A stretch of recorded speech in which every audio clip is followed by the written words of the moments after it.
Yozo salela nani Fumu Kimbangu ne mwana ntemi to Masambukidi. Ngai ndenge nazaboye na respectaka pe na lingaka tous les grands maîtres sanctionnés au basala musala madame na mokili na biso. Na ko respecter Masambukidi soki za connaissance o azana ngo o ngape na moni important beaucoup qu'on a biso soki bimili bana beaucoup côté na ko zo yango na ko sayela yango soki na keba mwana ntemi na moni connaissance ngo za kuna na ko zo yango na ko sayela yango mais biso nyonso tozo kumisa tout toza ba disciple ya grand maître pe nzambe na biso Kimbangu. Parce que pas na biso Kimbangu on appelle nzambe expliquer on nzambe za Kimbangu za nzambe. Oui, pas na Kimbangu d'ailleurs comment Kimbangu za mot de passe pas toi ba ngote. Oh, mot Kimbangu za mot de passe. So tout ni signification Kimbangu. Donc la signification belé or que za mot de passe parce que na carte spiritualité za mon code. Ba ko peso livre ya ngolo. Otangi ba munisi ba kumina carte muni réaction na ngote. Tu vois la code pour oyer ba ko sala miracle oyo za na carte beaucoup o ba ngba komi. Donc Kimbangu za mot de passe pour na ba africain nyonso. Mboka na biso ero senga tozongwa na makuku matatu malambila ne Kongo. Makuku matatu malambila ne Kongo c'est-à-dire pouvoir, c'est secret mystique o ba ko comme ça ba salela ka. C'est-à-dire eza union à trois pouvoirs. Pouvoir scientifique, pouvoir politique, na pouvoir spirituel. Expliquez. Au monde ntango kala ba konza mboka pour ko diriger boy. Ntango azu décision na ye avant yango eleka akokende na ngona nu na bato basala ka scientifique, bato bazebi science. Ba ko examiner makambo ya lobi. Ntango asilisi et qu'est-ce qu'on a pouvoir spirituel, ba sage, ba conseiller, bato basimi spiritualité mboka. Bango ba ko tala idée mukonza mboka za na ngona molimo. Batali ya ko bongisa ba bongisi, bazui ba pesi lo kona accès, c'est-à-dire trois pouvoirs ils ont agir dans les camps. Pouvoir spirituel, pouvoir politique, pouvoir scientifique. Dans la politique avant ça les locaux ça pour na mboka. Po ndi mama. Et c'est nous respecter ba procédure oyo oyo ko sala ke oza la connecter na ba koko mboka na bino, oza la connecter ba tout baza na pouvoir scientifique. Ozolanda mais ni tous les pouvoirs na Congo ils sont séparés.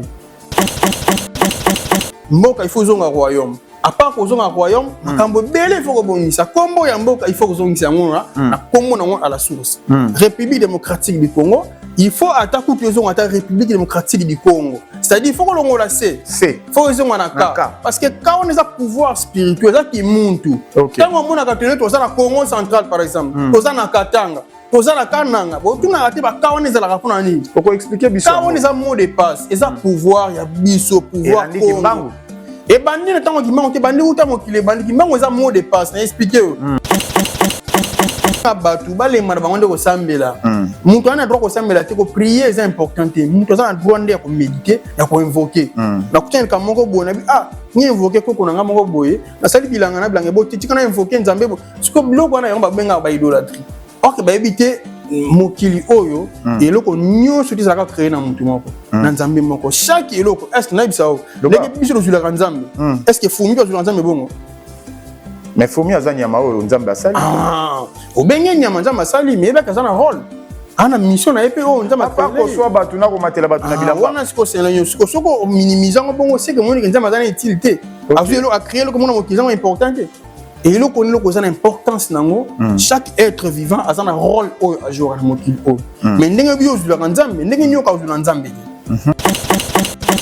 ba nyama mona ka ata nyama ngo za sauvage nini akoliyo mutu teso yule ka musunite oh ata mona ka liongo za kana ndenge nini ata mbongo za kana ndenge nini soki yule ka musunite akoswa ote zela eza nini ça ka respect en nature do ba nyama ba soka biso po ba ebike oh adama kangulu adama ka musuni mabe ndenge to liaka misuni mingi ba nyama o to liaka mingi na kati na biso na musuni biso na nzoto na biso na makila na biso to tikala na basolo na bango kati na biso tangu nyama zo mona ngai azoka nga solo ya ba nyama oyo na liaka zela na moni ko yebi komi ko matanga imukie ke bozalo wa bato liloba mutaliloba yebi mutaliloba prophète Konde ayebi enseignement on zoloba c'est azamu taboko ayebi enseignement bon ndenge ça on est ça na bato mususu au mona ka bango aza pasteur aza prophète mais mission na ye ezali peut-être accomplir eloko moko boy azana nzela ni mususu na tunika kuna pasteur Konde na azamu na yebi to taboko on eza on talika ka ye mais gota ko lia musuni na pesi version nango donc na kati na nature oyo eza biloko ba lia na opo ba lia kati ke vrai ko le komana ngo batute il y a kana batute c'est que beaucoup ko eza na makambo ebele ils sont makambo ebele to na ka to mona kana ba télévision te mutu mususu azana connaissance mukie atangi makambo malamu ta comprendre ngo bien ta kana ko yekola ayebi mo mukie abinya ko la cette makambo kodi ya bati ko $1000 ko somba te ça ki nyumba ba porte mon mona ya bi nyumba ya batu osona ça esprit ya batu esprit errant parce que ça esprit errant ça bien mo le monde ba accident monsieur sala maka ça provoquer boy ba bloko beleza ka so ko fi injustement amine mo limine ko pema na kinyete yunga na ka boy alingana ko zongo na kanya ngona ko chango nelo akobiko komanda ngona pesi yo mona ko za na porte fo bila ozaka na mutu na ndako ozaka na esprit na ndako fumo la na place zo kodia yo ngwana ko ok na pensionner mutu akufa yo fanda ba accident ebele sala maka na banzela eza ba accident volontaire mais oui biloko beleza ka provoquer na ba esprit musolo mokilo na misala mabia batu misusu ozolo na ba accident ma be biso lo bakangoti ba ngana no sa accident matadiki bala o kure katana na no sango avant ça biloko belenga na no saka na lobela ngo boye na no saka ko na nini ba mona mboke mona kayote na no saka ko longa vital camera na lobaka ngo ko longa so tene ba réseaux sociaux na ngo mona ba vidéo na lobela ngo donc longa vital camera professionnel biso to mona makambo belé parce que nous a connecté na nati na lobela mambo na manelo ba mambo lelo te ba si bizana lobaka nini to ko sala na lobaka voir même esika ba kina ko sambela na ngomba mangenge ngana tel saka ba même mangenge ngona tali esprit déjà esika malama kina ko sambela ko sala ba prière ba mingi ba kina ko sambela lelo voilà ba mingi ba kina ko sambela na mangenge o sambeli o ndolo ko zuango ko tsedi na mapesi yango ezana esprit munene azana kumwe mangenge azako dirige ba zone bene na kishasa o pe ba esprit miki baza wana ebele yo ke sambelo osengi wansika nzamba pesi yo te place ko sambelo sika malamu te mais aloko na miso yo kofonga mate miso yo kokanga moka nzika teke likolo ngomba mais ngomba wana oyebite eza empire toyoka pe prophète mo ka kebetaka ekuna na mangenge akufaki esika ke luka nzambe mais okufi donc nazo bisa yo eza na ba réalité zebele o to yebi na spirituel to lobela to ya to bomba te meto lobela ka yango pe to pesa ka ba piste de solution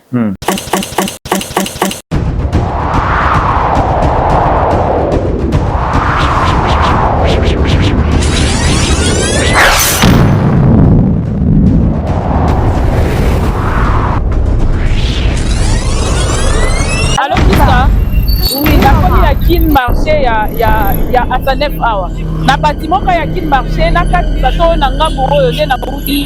na uti sosimati non faut kati c'est là pas na bâtiment kin marché au kati kolo ba komi Ben Oracle ok na moni Ben Oracle na kati pe ba moto awa na kati yo telema déjà pembeni po mona ngai te na moni kutu na moni ngo vitre. Hey, maman. Les deux places en bunga. Franchement, les places en bunga. Donc, on a combien dans Sanef awa? Na bâtiment que ya. Ya kin marché local 17 Ben Oracle. Quand on comme en face, il y a Finetarium dans diagonale. Bata la vision nande toza boy, nande to koma. À tout à l'heure. À toutes.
Ben Oracle. La qualité. Merci Awa. Je vous en prie, maman. Grande beauté Awa. Awa, maman. Denga pela kumtoyo. Non, il y a du ça. Naka na ba cantine, naka na ba. Yaka na ngozo kaka ah. Donc on va essayer ya. On monte que n'est changer. Donc boya épéré. Zonyango combien? Nyango local 17. Local 17 hein. Juste au na Sanet. Tali ka côté à qui marché. Ozawa na Ben Oracle, ozawa tel Kadino. Le mot bomoni hein. Qualité. Na samba tête. Bomoni boteur MK bomoni yanga. À très bientôt. Toujours de la vie. Encore une fois, mesdames, messieurs, bonjour et bienvenue dans votre chaîne habituelle, le Bana Monde entier, Andy Kasangana, le général de la presse congolaise, le soldat du peuple est là. Merci à toi, tonton Lionel Lumba, là, parce que ça l'a rendu bien. Un grand merci à maman de maman, MK et Yokani, mère Mira, toujours comme d'habitude. Andy Kasangana est là, dans le cadre de la cadre de la recherche, pour vous servir. Vous savez très bien que non, on vous dit toujours de vous abonner. Merci beaucoup de partout. Bah, message Zoya, bah, félicitations Zoya, bah, conseil Zoya, merci beaucoup. J'espère que non, ça la calme, ça la. Aujourd'hui sur ce plateau, je suis avec un Fumu. Il nous revient de très loin. Il nous vient de Congo central. Lui, c'est un Fumu Mavinga, le père spirituel ou le chef spirituel de Asga. Asga, il m'a expliqué biso. Asga et Zanini. Ça veut dire to betane no masola bokoko. Toujours bétailler dans ma pouvoir ancestral dans Mboka Nabiso Oyo. Mais avant de débuter cette émission, je ne peux jamais commencer cette émission sans dire un grand merci au bon Dieu parce que c'est lui le maître des temps et des circonstances. Un grand merci à toi, le maître Éloge Tchamala, l'avocat du barreau. La République compte sur toi, le maître Éloge Tchamala. Il nous revient d'une autre planète, Maître Éloge Tchamala. Je vous salue. Sur au bois qui Maître Éloge Tchamala Bongo, au Tali Mupandi, au bois qui Maître Gauthier au Mokanja. Le Maître Gauthier au Mokanja. On a Dio d'enfer. Bon retour au pays à toi, le boss, hein, le numéro 1. Le boss, le DG Jonathan Makela, Dubaï Carton, Kinshasa Petoyo Zela Yosiko. Le boss est Jonathan Makela. Webinde tout ça là, toujours Makambongo. Un grand merci aussi à toi, mon vieux, mon pire vieux. Nalingatan ou ça là, bien. Hein? Tant que ça l'a bien, et ça l'a est très bon. Eric Ngoy, autrement dit, le vieux sonné. Vieux Yaba Petit, vieux Solo lara bien. Mon vieux sonné, Eric Ngoy. Place aux arts, au Miyebi. Appelle-moi le papa d'Aylan, je démarre. Faut mon mavinga, mbote na yo. Mbote, papa journaliste. Au type voyage à Moussika. Oui. Oye kota la biso lelo na MK Yokani. Na mukuse, batubaye bananu Asga et Laxinini. Oui, mon kilimo bimba batnyonso bakolandanga partout oyo bokomona image oyo. Asga ezali mouvement spirituel oyo ezali purement ancestral. Asga ezali lokola loge mystique Congo. Olandi parce que Asga outa bokoko na biso outa bandela mokili oyo bakoko na biso batikala jamais koza na église ko sambela. Bakoko na biso bazalaki kaka na ba secret na bango mystique ba ndako kutela quelque part. Basali ba invocation, basali ba méditation, basali ba incantation oyo est important ko sala pona ko kumisa banzambe nyonso to ko tcha kimia na nature banda ko benda na kasika moko ya ko sangana ndenge moko biso Asga zali na sika auto sangana ka pona ko invoquer ko tanga ko yokola oyo zali spiritualité ancestrale donc spiritualité à nature. Donc bino boza qui cité mais boza kaka na bokoko. Non biso to zali qui cité parce que na muto aza ko pratiquer spiritualité asgasienne asala ka sacrifice humanité. Voire même nyama abomagate parce que biso bato to sala ka spiritualité ancestrale auto zali ba garder en nature parce que nzambe azala ka mututé nzambe azala ka na forme té nzambe azala ka na sexe té lelo oyo ba religion na bato baza na connaissance té bazo pesa nzambe forme sinon bango ba mona lokola papa moko avana ka likolo na trône yende mokonzi boye non nzambe azabongo te nzambe azali énergie vitale oyo aza partager na nature donc soko moni ata mupepe oyo ozomona présence ya nzambe soko moni ata nzete oyo ozomona présence ya nzambe tango yo moko za présence ya nzambe donc nzambe azali énergie vitale oyo aza kati na biso aza partout bazaka na forme te alors ba mutu aza connecté na nature mais aza connecté na nzambe. Alors si vous êtes connecté à la nature, vous pouvez vous connecter à la simba, na ko simba te. Nyamani na ko boma na oya ko boma te. Parce que ça va y belé, ça va être belé. Oyo bazana mokili, oyo ba on peut baza toujours pas protéger la nature. Bazana rôle mon qu'on a biso. Donc ça va nyama auto kolia, on peut tout kolia te. Voilà, vous avez compris que le Fumu Mavinga déjà a fait si définition to à l'axibiso église naie. Hein? Bevani Panzu Mosombi pe moteki. Est-ce que yoki Bevani Panzu autrement dit Playboy, Bevani Panzu, Mosombi Pe Moteki. Ce que vous voyez, Bevani Panzu, na Mupandi, au tiers Jornika 44, Jornika Ntiala, le général. Tenez toi, Yebasiko. Et bien, bah, comment on a Bokoko, bah, comment on lobake, Bokoko et Zalikisi.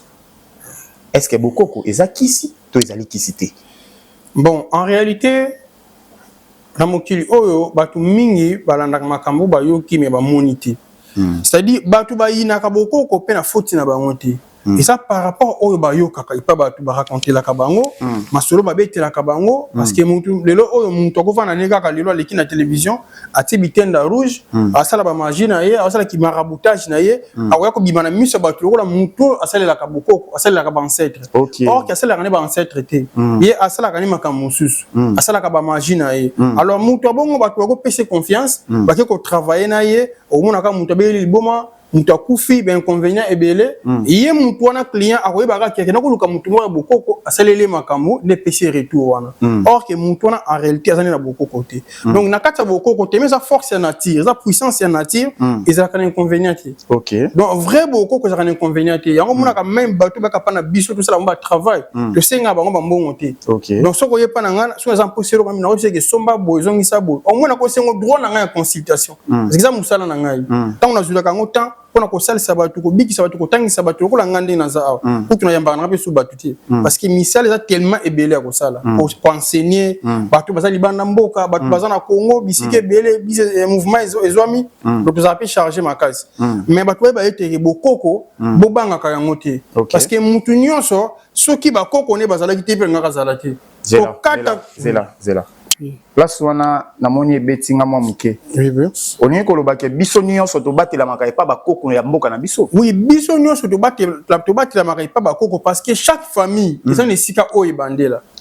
donc mutu moko ta utan de nulle part abimi aye donc ndenge yo ozawana ozana koko na bota papa na yo ozape na oyo bota ye ozape baza siko uta famille na bino banda donc siko lien wana ya ko se connecter na ba ancêtre o bandaka famille na yo yo koko boya ngote ko refuser ngote parce que une fois on nié bango ezala ko yo po lingi siko bana oyo ko bota bana na bango ya ko nié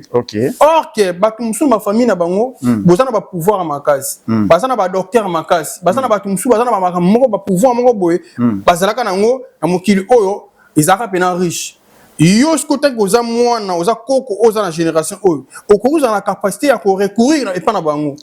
okukuta na pe likambo moko boye za makasi makasi na yo okokate na mayele no okokate mais osali peut-être appel na esprit moko boye na koko na bino moko azalaka kala obengi ye asungi na makambo no oza nango parce que nako expliquer esika ona parce que batu mingi bakanisa kake mutu nyonso soki azana mokili oyo akufi akomi koko nako expliquer parce que ba koko bazana ba niveau ebele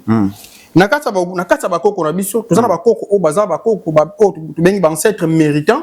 tozana ba ancêtre divin tozana ba ancêtre bazana négative to apena ba ancêtre mususu oyo ba donc bazana ba inconscient quoi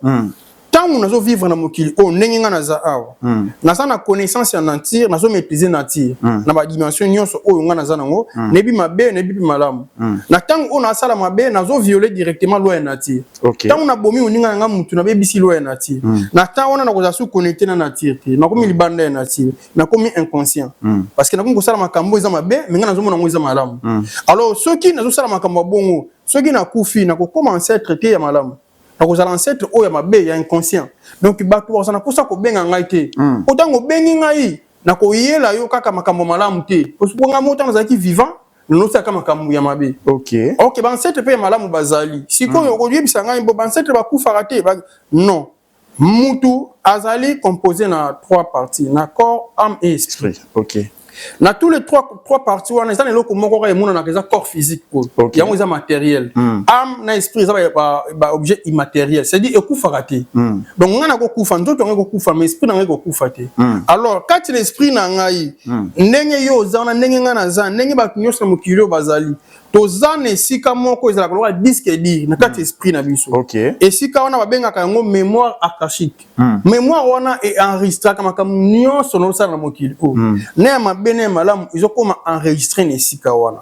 alors ngai lelo ona ko kufa yo soko za na posa obenga ngai okozwa ngai te mais oko se connecter na mémoire akashique na ngai na kati ya mémoire akashique on a ndoko zo information ba donner nyonso par exemple ngako yeba histoire moi famille na bino menga na yeba kiango soki siko koti na mémoire na ngai ndoko kuta siko ba dossier nyonso et bon to yoka ba to misusu akei ko tuna ake côté ambete ke kuna ke ko sola na nzete wana ezala ka magie to bakenda ko sola na bakoko mais yango na ebisio va être vivant ezaka biso ba imete même banzete eza ba esprit yango zo mona biso to respecter quand même ba esprit wana ezala mboka mususu na kala bazo vivre boye na mboka na bango maladi moko ebeti bango épidémie moko ebeti bango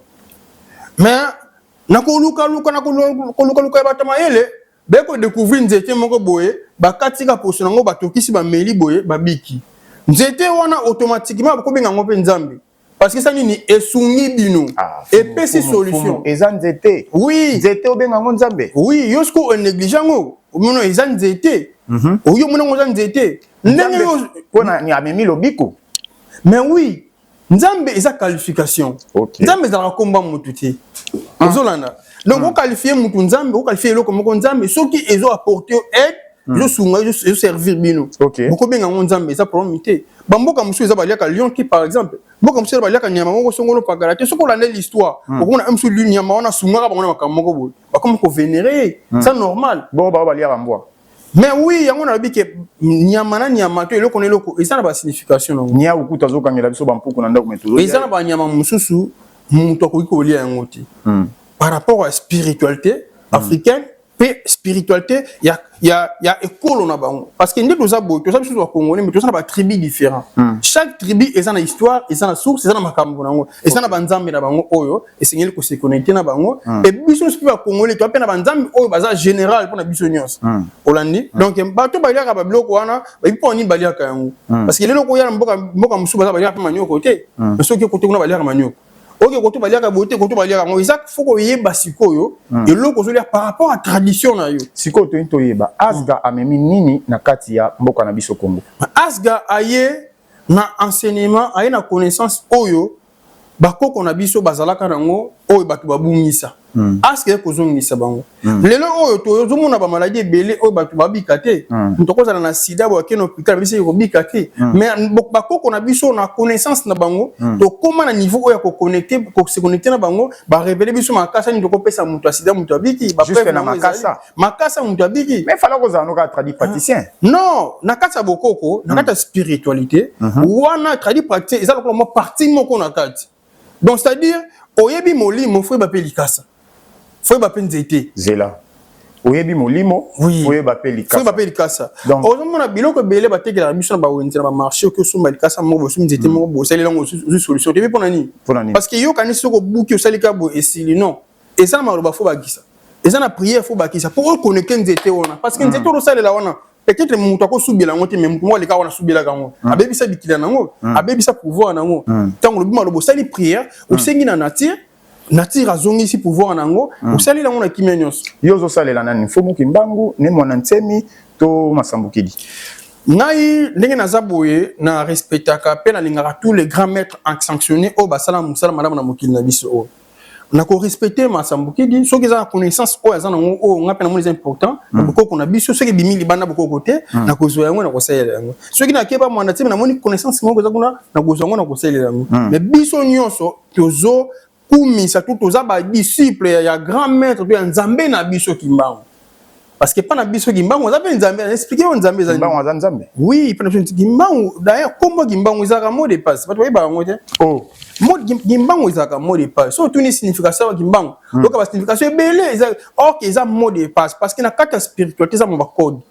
ba ko peso livre ya ngolo otangi ba muniso ba kumina kati muni réaction na ngote tu ba la code pour oyeba ko sala miracle oyo ils en akaja beaucoup bango bakomi donc imbango za mot de passe pour na ba africain nyonso parce que na chaque génération nature etindaka ba guide o baka ko longola peuple na eloko moko boye banozanga amena bango eloko musi siko pona peuple congolais il faut à reconnaître bino na bakoko to tambola kaka na ba église ebele na ba makambo ebele ndezo kendebo bon peuple pona Congo pona to mona yango ebunga ezonga lolengi yango ezaki na kala ou ba no benga royaume Congo et le senga makambo ebele ya kosala yango zo mona même ba konji na biso bazo bundana na bango ba sala volonté na bango mais zo koma kaka te no lenge peuple lingi ezalela parce que liboso to sala ko bunga siko esangani photo zonga esika auto bungela yoko bunga tango ni to yoko bunga tango oyo mundele yoko mona mboka na biso tango mundele ko découvrir Afrique nesika to bungeli yango wana parce que mundele zela faut mon bolimbisi oui bolimbisi na linge loko yo bat balanda yango mwa malamu mboka na biso tozana ba pouvoir ba koko ebele mais to yoko bungisa yango tango mundela ye OK tango mona ba Diego Cao ba mingile ba komiko ya ba missionnaire protestant ba ye ba portugais ba tango ba ye ba pratique o ba ye libiso ne déconnecter biso na bokoko na biso alors quand on se déconnecter na bango il faut que zonga ce que sika to bungela mboka na biso e ko sinani za république ibo eza pas to mona senga na mboka na biso OK bombelo ko na biso mboka na biso ko zonga kana mboka eza royaume Comment il faut zonga na royaume so do zongi na royaume nde ebandeli boso ko bongisa makamyo so ebandi yango wana et puis mboka na biso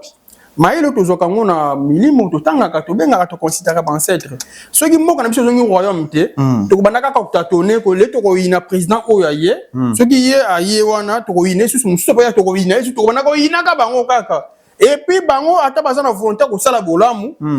oyo ko binisa sala entourage na to bato ba akopesa mission basala bakobebisa kaka zela mokonzi mboka ndenga za wana volonté ya kosala eza mais bato oyo azana bango bakobebisa OK donc il y a ko blobane ke na ligne eloko boye sala maboye mais bato bakozwa ordre wana kati na bango eza ba o bakobebisa ne yango monaka président seko bimisa na mbongo gouverneur bimisi mbongo boye mako mona bato bazongo ba ministère na bango pe ngo yiba na ndenge na bango tant ba ko pesa bato ba pesi le terre ba sala ministère bango pe ngo yiba na ndenge na bango oko mona suka na ngo résultat moi za ne bango balinga kezalela ezati abonnez-vous massivement sur MKU Kanimaela boye tuzongo wapi Fumo Mavinga est là. Je vais demander à tonton Lionel Lumbala de mettre son numéro sur notre chaîne donc Oignon so kozana posa ya kokota na Asga. Oignon so toi kozana posa ya kokolisa boyebi oyo ngana zoyeba lelo. Vous allez contacter le Fumu Mavinga et là akozala wana alobi bien que ensemble na ye ezali. Mutunyo so kozana posa na ye boko benga ye na numéro na ye wana oyo kozala affiché. Un grand merci Nabino tout na yebi ke boza de partout. Vous êtes en train de me suivre en ce net moment. To sala musala ngo bien.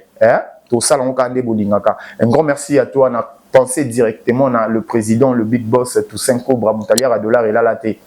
Le boss le numéro 1, Toussaint Cobra. Fumu. Oui. Sikoyo. Motema mabe. Et botarata munini. Motema mabe oyo lokola ntoto yena contexte ya mboka tolobela. Ezali oyo ezo salama parce que Congo ezo respecté te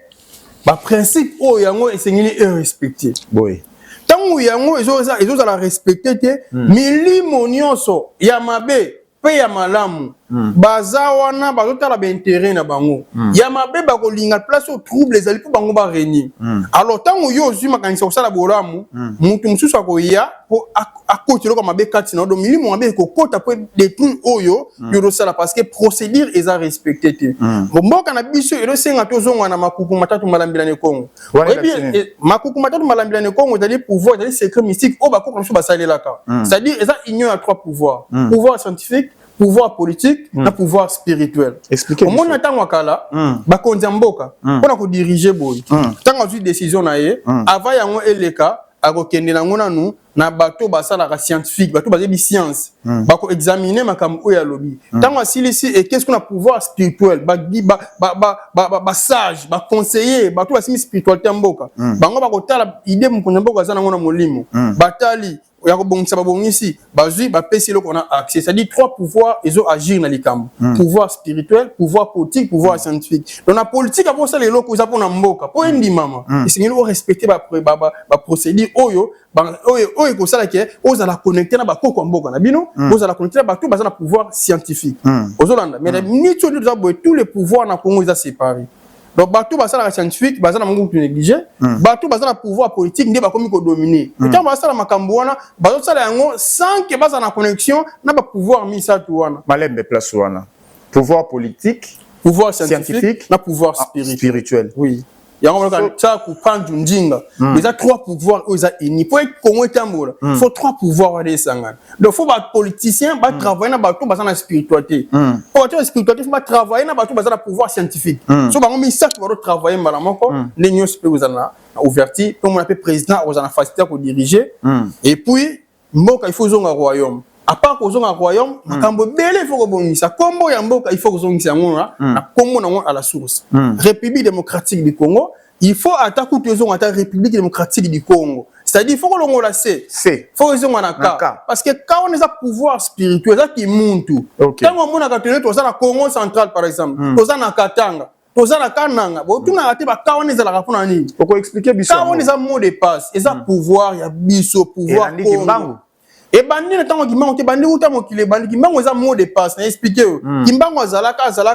déjà nature chaque temps etinda ka ba guide guide o etinda kana 1921 ne ya kana mot de passe kimbango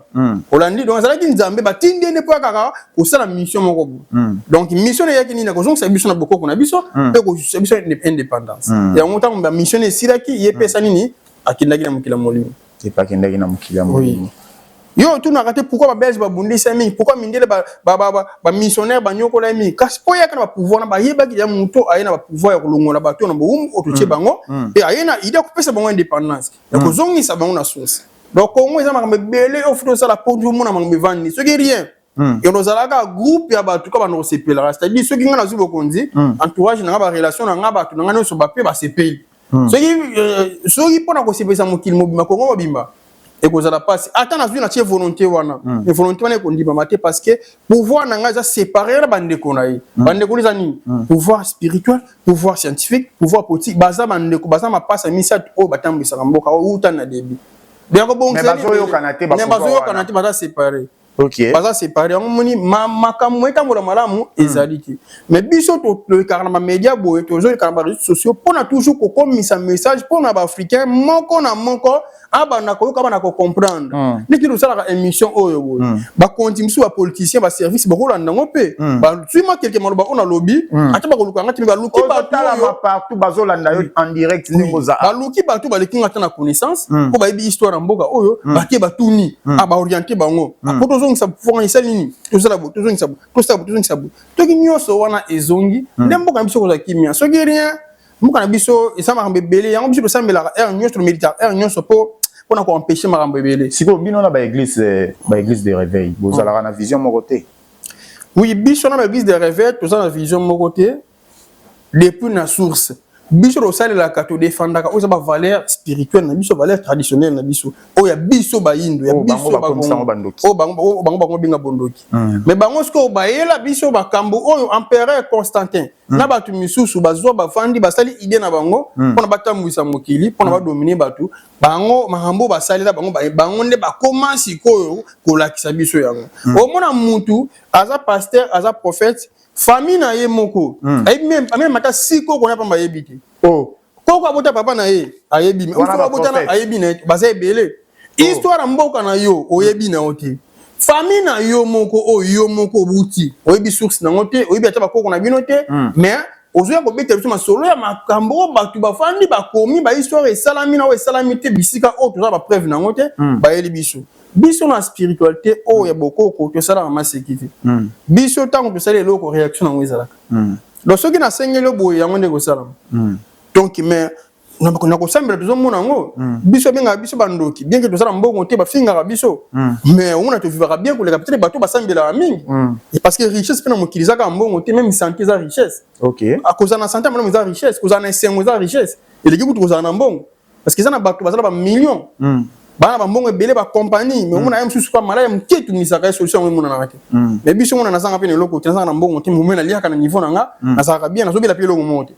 donc qui veut dire spiritualité ça na kimia ya kati ça no paix intérieure donc faut muntu ye moko ko mana na kimia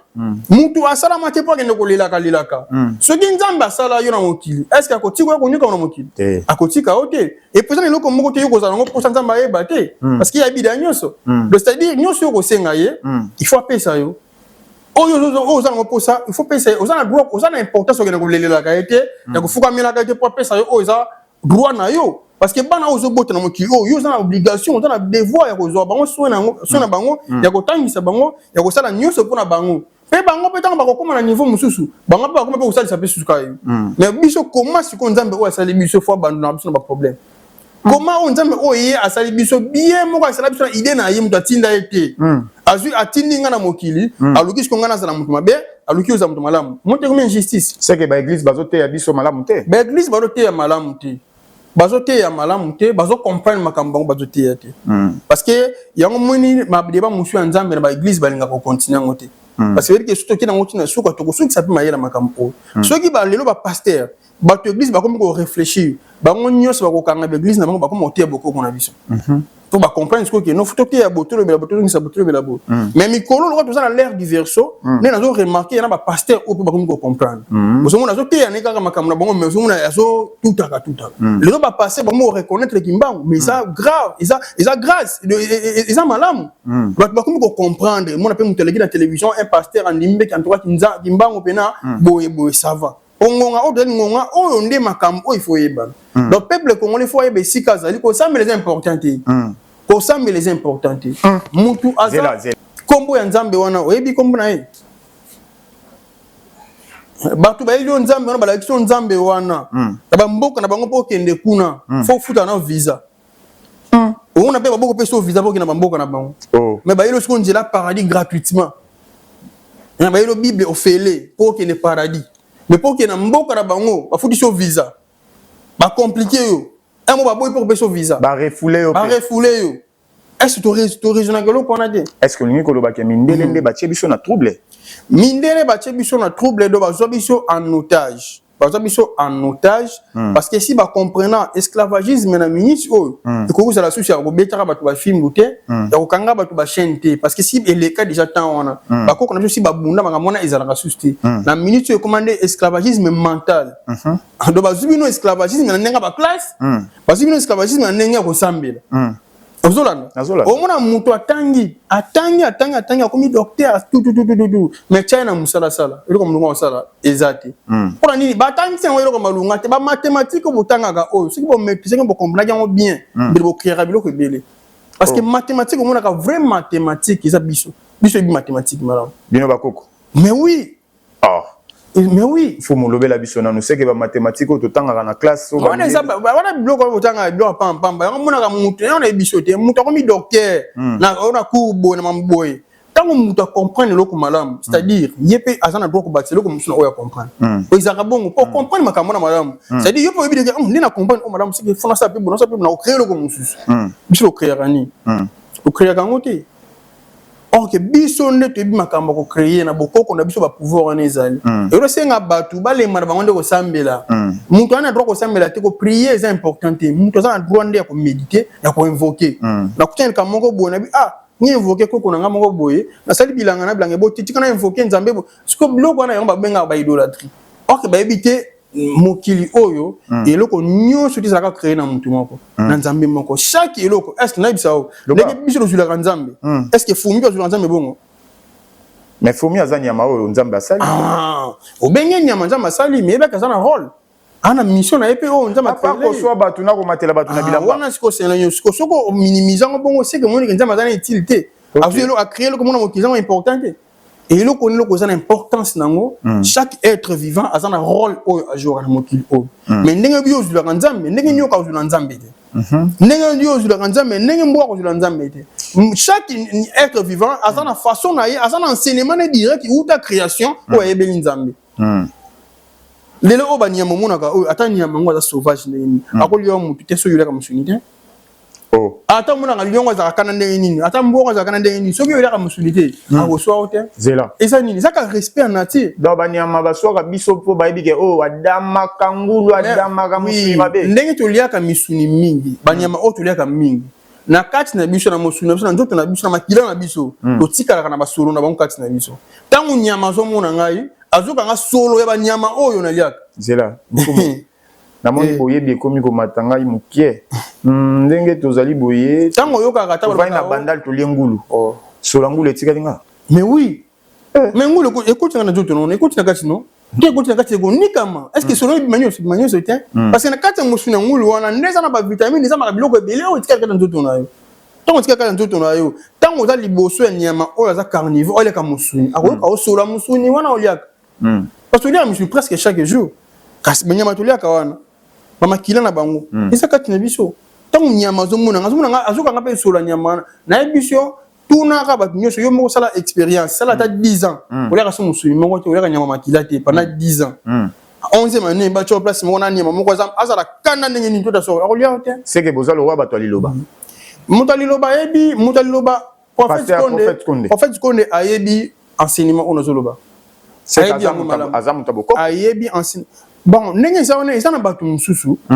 au mona kabango aza pasteur aza prophète mais mission na ye ezali peut-être accomplir eloko moko boy aza na nzela ne mususu na tonika pour na pasteur Konde na aza mutam na bitu to boko on tali kaka ye mais gota ko lia musuni na pesi version nango donc na kati na nature oyo eza biloko balia na opo balia kati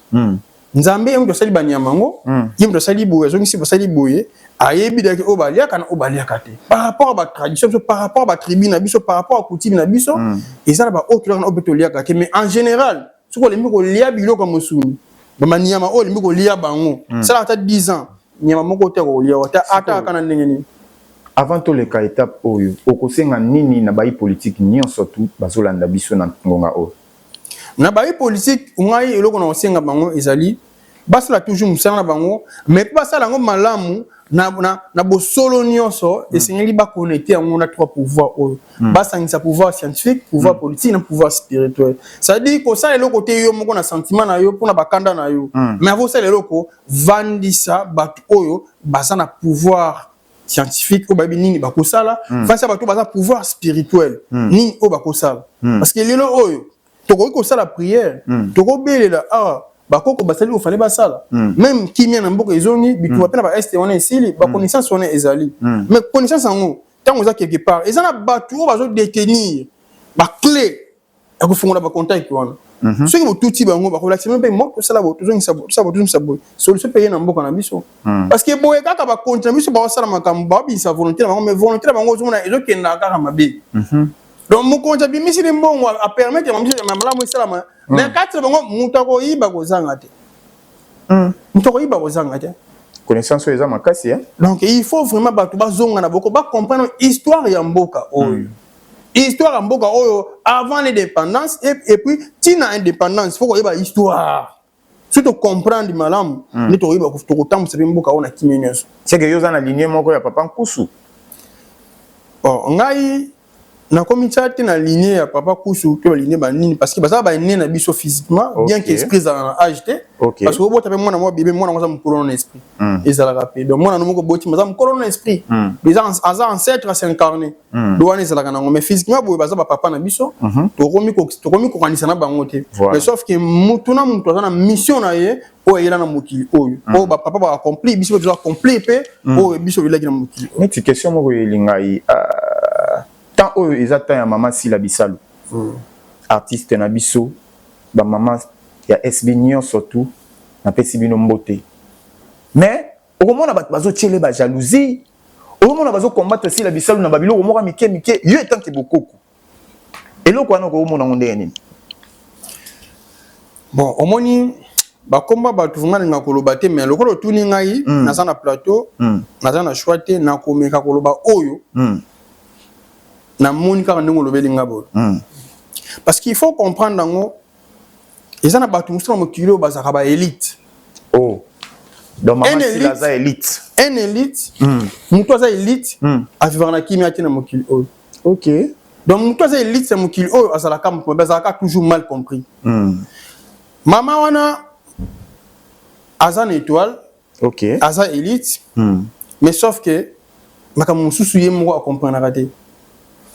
soki ozu occasion ko solo na ye peut-être ko yebisa yo au-delà bitumba bundisaka ye omona pe amso bungisa blo pamba ema bungisa pe mbongo ema bungisa pe biloko mo important osomona ba biloko wana ba signe wana eza signe élite mais tant oza élite eza na ba principe o pe singili o vivre il faut que tana mutu o akolakisa yo nini yo okosala pona victoire na yo ezala to gloire na yo to succès na yo ezala imposé ezala respecté partout ça va muso za na bokonzi na pouvoir mais ba to ba respecter ka été nous za DG na compagnie mais ba travailler ba respecter ka été DG na compagnie mais ba yo kelaki likunya on a mutu ko za na niveau ko za na race sociale moko na été mais on a bafoué ka pouvoir na ye on a nini oza connecté ti oza mutu munene moyo moko za connecté ti la maman là azam mutu moko boye soki vraiment akutana mutu oyo ako l'accès ba principe ni ako vivre nango ndenge ni ako tambolela omona ako briller sous makasi pe mutu moko ta ozana niveau ko luka ko bundisa ye le même ata soki yi azana tort asalo mabe o luka ka bocha kimia na ye parce que ozomona azaja likolo makasi mona ka mutu bona ko sana bitumba ndenge ni danger akosana bitumba ndenge ni lo mutu abofana luka kimia na ye to mama na ngai loko na conseiller zakaka il faut aluka azana entourer ya ba pasteur oyo bazana pouvoir solo tona ba guide spirituel autre ba conseiller spirituel oyo ba makambo ya solo pata mula maram o so gi rien bitumba lelo ba ko bundiso au récit lobi au récit so gi yo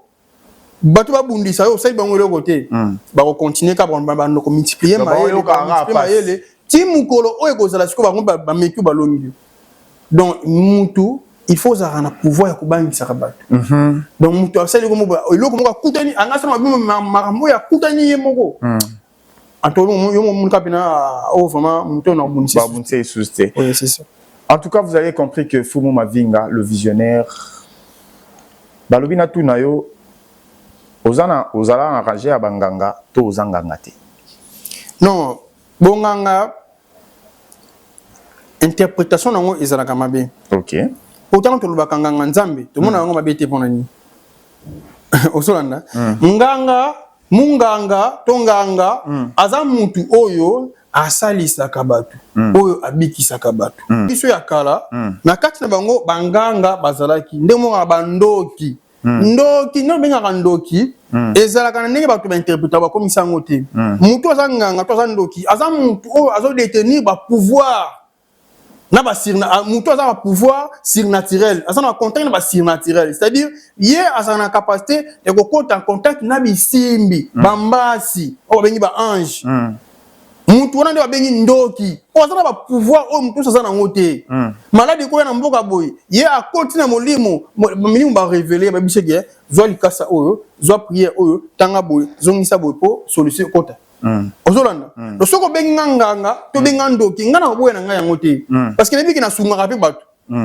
na sunga batu ke mutu na problème moko bona sungi pe yango te domaine nga po na ka uluka ba client mais soki mutu azana posa aide na ngai soki na disponible na sunga pe batu siko lelo oto nga to yeba eloko moko différence nini okomona na famille kaka mutu moko abonga eza ba koko nde ba pesi kaka mutu wana ye moko abonga o to posala ni na otiko ba likema ba élite chaque famille eza na bana moko bazalaka muna raza mwana moko boye ba botama ebele mais yesa ka compliqué asa makambo makasi ye azalaka boye ba catégorie wana ezalaka mingi na mwana liboso to pe mwana esuka ba famille musu pesa équipara na ngopete. Mais chaque famille a une richesse. À tout le monde a pauvre famille, on a souffert ba yebi ndete. Ceux qui ba yebi ba ko comprendre que ba une richesse moko quelque part oyo bazangaka pona ba bonga ba ndi bazalaka. Donc à chaque famille ba bazangaka te oyo bazaka na pouvoir, bazaka ba garder la famille. Donc ezalaka ka moko. Ceux qui yenda kufi musu pa ko botam. Mais lokola bango ba garder la famille ngope akomuna kasala kama kamuna vie na yenyo so esimbaka ya kanisi asala makana mayele na yemo ko to na grâce na yemo or que ça ba mambo déjà établi mystiquement donc nzambe déjà ibidi ndenga sala la famille na bino ndenge boko zala ba ko nje bidande ba ko tambisa famille na bino tango yo zu yango soko za pe enseigner te muna pe mubo akisa bandeko na yo o sunga bango tu soko za enseigner wana ko za charge bandeko no sunga bango tangisa bango tu muna yo pe ko na mampe ezo mataka donc famille nyos bazana bana ko bazala ka bongo waza compliqué mamabe musu ya yembongo pena ata cop nyos sala ka isimba ka yeka yo ko sala cop mo isimba yo sala ngo ka yo simba akuba na commerce na $1000 mais lobi na ngo na ba $100,000 donc na ba famille batabongo bazanga ate fumu sikoyo wana ba kobenga ngo kodia te moko ko benga ngo kodia to pe kodia te parce que ban kodia nyos te zala ndenge mo expliquer biso na to parce que ba musu ayeba ka te ba tuba na kodia zala ka eloko moko boyso ngono pakala te no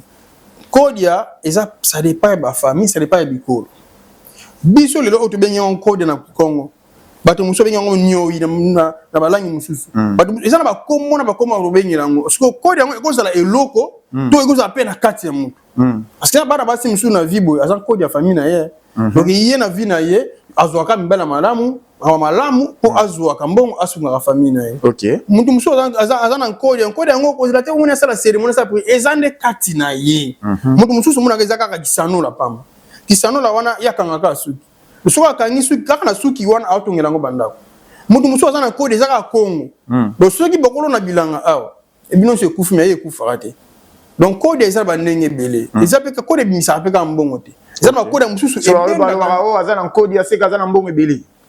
Kodia mususu azana ngo bimisa ka mbongo. Mais mususu ne na ebisio e bimisa raté mais zana loko mbongo za kati na eza cause et bien de la kimbongo. Donc soka zo kangaka suki on ba mususu za te ka tumba ka pamba. Tumba ka sans fin. Mais on a atungela ngo bandako. Mususu asala ka mikate ateka ka na restaurant. Mais auzuna atungela ngo bandako asala mususu mais yoko kepe osala malewa boye esimbide. Oko tikelo boye esimbide parce que azana ngo pekati ne chaque famille bazana don bazana richesse wana familiale. Mais yoko yeba ngote oko boya bisa papa monsieur pasteur. Chef de famille pasteur. Oh papa maka mususu ya yebi aobeto lu solo te. Et puis la famille nous peut être ba secret nyos. Yo ko zanelo mukati yo yeba tout na ka uzo ka mbongo. Yo so umike vino pambo mi uza bien conscient na ko peso ka zwa ka son ya famille na yo si. Au mona ka ndenge mamune ono kele liboso. OK. Mais ce qui yo o muniki mamusa la ke si ma ko zo ka mbongo viko na ko luka musala yo moko sa nje moko obi atikana ba fina famille. On a pris un temps pour on a mis un mois si on a temps moi sans passer ni mabe ya mo ko ina yo donc Kodia esa ba ndenge bele. Kodia esa ba ndenge bele. Et ça quand tu vois l'accepter na ba TV o so ma Kodia bo so ngisa bote wana te ona Kodia te ona ba vanti. Oh. Ba maître spirituel o ba leka na ba émission. Ba maître spirituel ba ka oteka ba Kodia na $1000 $500. Kodia ba so ma ona mbongo te. On a premièrement ça donc e ozaka na famille. Chaque famille bazana ngo. Ngana bisio chaque famille surtout biso na Congo bazaka na Kodia wana. Mais yo ko yeba lisolo la te po izan niveau na te ba ko betelo ko solo wana te. Mais so kukina chef de famille bino ko yebisa OK boy. On est liboso. So ki yo ko so makodia, c'est qu'il faut la famille na bino, to famille moko so ngolo pakala, ne bazaka bazana loko moko ko bayibu ko salela ngote, parce que na ba kodia mususu so ko zana ngo, batikina na famille na bino, mais yo tango moni ki okumuzwa mbongo succès mamubele oluka po multiplier mamna ndenge na yo. OK tango ko multiplier makamna ndenge na yo baby siko. Elle est comme siko négative. Yango moni kisi nyoso bigi saka comme rapé poison, siko sali yango malamu te. Donc ils ont la question on so mélange aussi ça va faire mais so mélange des plaquettes trop kufa parce que ça ni ole kisi dose. To bozana grâce moko bozana Kodia moko boye yo sko ki baksa so na ndenge mususu baby si makamna nyoso. Yango mona bat nyonso bazana pour Kodia faut ya Kodia baso mona $1000 te faut uzo mona famille na bino soki oso mona pa batu ke famille moko bezo tekelo Kodia na bango pe comme na ba problème ngo lia batu oui okoso mano ngo okoso mona $1000 monnaie magique on a oublié mike juste le la ngote mais Kodia so ma Kodia za loko ba $100,000 $80,000 $50,000 biso doza to sunga batu bazana sana poto absa Kodia ayepe ana mimbe na famille moko famille bazana Kodia mo me lia bango batu sombango. Oh, bah tu vas peut-être sombre parce que na yebi nani ne resaba na bongisa. Lebi comment na ko bongisa Kodia oza na problème. Kena voyage ma mususu ba famille oza na Kodia na bango mizo bombango batu balingi siko batu ba kufa na famille te. Na yepe sur place na sali consultation en Kodia na se connecter na Kodia na sona ba ancêtre Kodia et lobby ni fona sala na sali ba ni fona sala na sali o Kodia ko loba na sali o ancêtre ba ko loba Kodia pe zungi na ngo normal evandi na. Parce que frère Kodia ko na ngo batu te. Il y a rien batu te. C'est que beaucoup de gens ont belé. Ils ont makambo belé. Tout là na tout le monde na ba télévision té. Mutu mususu azana connaissance mukie. Atangi makambo malamu ta comprendre ngo bien ta kana ko yekola ayebi mo mukie abimia ko la cette makambo. Kodia bati ko $1000 ko somba té ça ki nyumba. Ba porte mo na yabi nyumba, ya batu. Osola neza ba esprit ya batu, esprit errant parce qu'ils avaient esprit errant ça bien mo tout le monde ba accident monsieur sala maka ça a provoqué boy. Ba bloko beleza ka mutu so ko fi injustement. Amine mo limune ko pema na kimiyate yunga na ka boy alingana ko zo ngona kange ngona coach ngona eloko akubuko komanda ngona pesi yo mona oza kana portefeuille oza kana mutu na ndako oza kana esprit na ndako fumo la na place zo Kodia yo ngwana Kodia OK na pensionner mutu akufa yo fanda ba accident ebele ça la marana banzela ils a accident volontaire. Mais oui biloko beleza ka provoquer ba esprit muso mo kilo na misala mabia batu misusu ozolanda ba c'est ça ma biso lo bagangoti ba ngana no sa accident matadikibala o kure katana na no sango avant ça biloko belenga na no saka na lobela ngo boye na no saka ko na nini ba mona mboke mona kayote na no saka ko longa Vital Kamerhe na lobaka ngo ko longa so tellement ba réseaux sociaux nga o mona ba vidéo na lobela ngo donc on a Vital Kamerhe professeur biso to mona makambo belé parce que nous a connecté na nature bato musu basala mamusu na mpoasa biso rozate mais information ko komela biso nous a connecté na nature mais information zo komela biso yo mona rapena ko longa Vital Kamerhe mona ka ngo tellement ba réseaux sociaux nga o mona na ba vidéo ya kalaka il est loté kala kala ce qu'on ni sala o mona yango non eza ndenge to sionaka tango to sala ka voyage astral parce que sala voyage astral obimi na molimo nzo to tikali wana mais bisika o do tambola o ko pena réunion mystique moko de sala programme moko bo lekina point moko boye besprit mo ba sala programme nini ba ko bomila bato mokili yo kiango to besprit na yo moko na temple o benga ba ko révéler yo ki mikolo ko ya ikambo ko salama izaboy ozolanda parce que tout ça va voyage astral tout ça un message na temple exemple na zo message belé na mboka o esalama belé ba preuve ezali esalama metolobela ngote dans ce que muto mboka Congo il faut être là misu ce qui peut-être lelo ba konzi balingi ba mona yo ba osala ndeni mais sous ba konzi balingi ba mona ngai ngaza muto bonga te nazana mouvement spirituel asga mouvement spirituel za mouvement moko boy eza en règle na mikana na ngono sur l'état so exemple so zo ngata na mikana so adresse na ngai zini meona ngai na kini awa ezali na Congo central ezali lelo awa calamité na voyager na ngona ke fungona na ngola na ba poto bisike bele asike ezali asike za mouvement mukete eza mouvement bandi lelo te ebani vraiment makasi et là esanga ka moi tout vertige komona kolongwa ya le président Victor na mona makama kolongwa o kala na ngai na depuis kala na loba ba accident ebele na loba bien banda cimetière mingadi sur le Congo central cimetière mingadi au cimetière mingadi OK tina péage na loba nombre d'esprits à tellement place on a comme na mingadi ti o comme na triangle campus na ba nombre d'esprits à la place on appelle la mission na bango ya ko salisa ba accident ko za esprit ba na loba ni to ko sa poto longo na bango l'état yo kabisote na lobela makambu ya olui mai ndombe pont ya mai ndombe ti o koma awo munaka na debonome na lobela besprit oyo bazakisika na ko basasa ba accident nyonso ya to mona ka pont wana ya njili yebi ngana lobela mambo na mani lo mambo lelo te ba si bizana lobaka nini to ko sala na lobaka voir même esika ba na ko samela na ngomba mangenge ngana tel saka ba que même mangenge ngona zali esprit les esika malamu ko no samela ko sala ba prière ba mingi ba kenaka ko samela ba mingi ba kenaka ko samela na mangenge o sameli o ndo lukoziongo ukatseli nzamba peshi yango ezana esprit munene ezana kumwe mangenge ngi azo dirige ba zone ebele na Kishasa o pe ba esprit miki baza wana ebele yo ke sambelo sengi wansika nzamba peshi yote place o sambelo sika malamu te mais lokona miso yo kofunga mate miso yo kokanga moka nsika toke ngomba mais ngomba wana ebite eza empire toyoka pe prophète mo kakebeta ka ekuna na mangenge akufaki esika oke lukanzambe mais okufi donc nazo bisayo eza na ba réalité zebele o to yibi na spirituel to lobela to ya to bomba te meto lobela ka yango pe to pesa ka ba piste de solution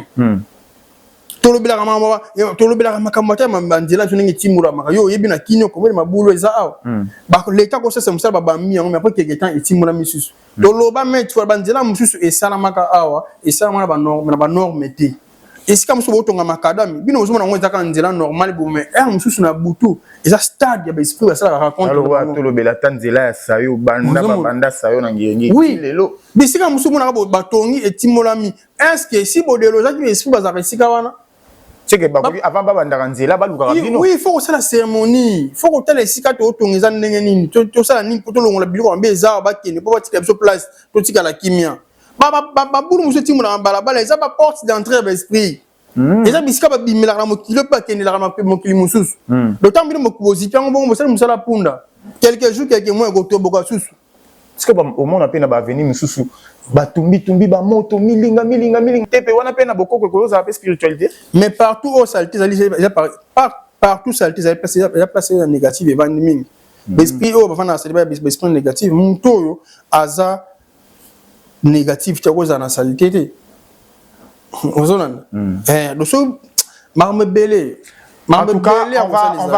on va encore recevoir le Fumu Mavinga. On va lui recevoir encore une fois. Poto Betali sous les solo ya Makambo Talimbo Kanabiso très bien parce que Lelo Oyo Makambo Fumu Alobi na kati ya connaissance o nga na zui photo yeba ndenge nini ya ko honorer Bokoko. Il faut ko yeba ndenge nini ya ko zonga na retour ancestral. Tonton Lionel Lumbala na moni apesi déjà signal bateau de commandement.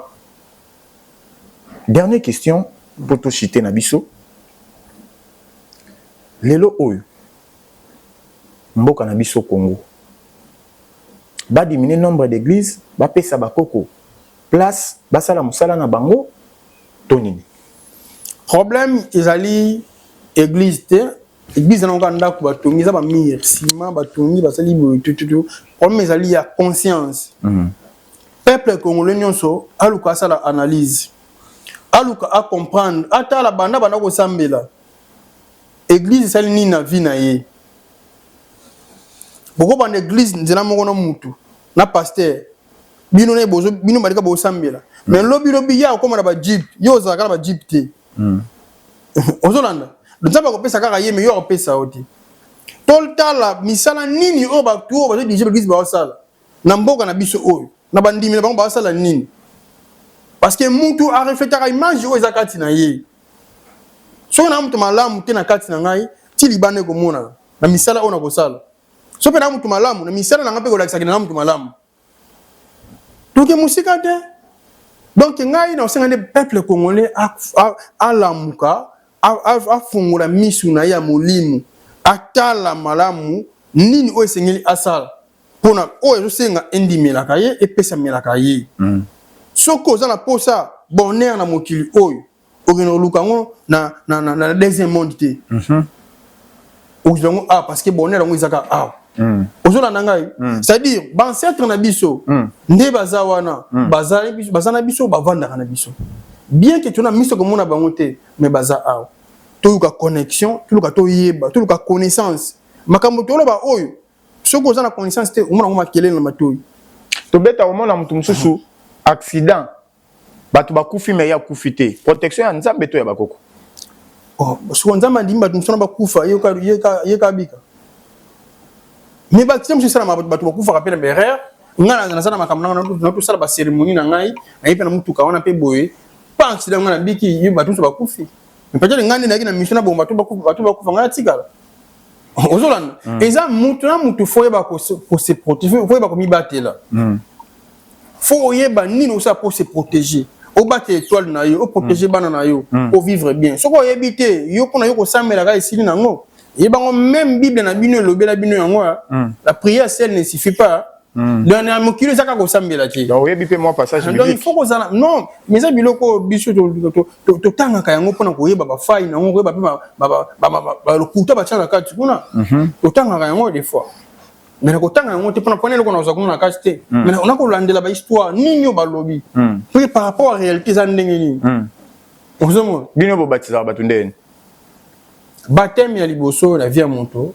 ezali conscience ngolandi na ndo sala mabe na tiki yango premier baptême ya vie à monto